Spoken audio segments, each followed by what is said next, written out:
Millions of people in the world suffer from hunger. Many children are at great risk of death due to malnutrition, which is the main reason why children in developing nations rarely reach adulthood. Many who live up to adulthood experience hunger, unemployment, malnutrition, etc.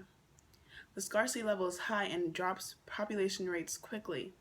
It is a cruel irony that we live in a world that can feed everyone, yet hunger continues to exist. Developing nations that lack food often due to inadequate irrigation systems, poverty, and scarcity. Ways to fix this problem is by increasing food security, leaning toward a vegetarian diet, or increasing food imports. We need to increase food security, that all households have a decent supply of food. Food has to be more accessible and affordable. In order to increase food security, we must increase food production, increase food imports, provide more jobs along with increasing the incomes of those who cannot afford food, and improve food distribution systems. Food self-sufficiency can be accomplished by meeting all needs through domestic supplies. With this system, food is always available to feed people. There are so many drawbacks, such as delivering to water-short countries. The price can vary depending on the available water and land resources. Many vegetarians think that they are doing animals a favor. However, they are also preserving food for people out there who may not have as much. Raising animals for food purposes is wasteful, considering that the US has the highest obesity rates in the world.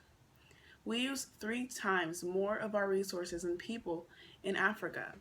Nevertheless, instead of taking advantage of the amount of meat we have, taking it to those needy countries could both feed the hunger while reducing obesity rates in our country. When someone becomes a vegetarian, they free up land to feed more than 19 people. If 10% of Americans adopted a vegetarian diet, 12 more grains would be available to feed people. That is enough to feed the 60 million who are starving out there. Food imports can help make sure that underprivileged countries gain access to food. It is more profitable to earn foreign exchange because that way it is easier to earn food imports. Developing countries should import basic foods for export. Securing basic food for water-poor countries should be a priority.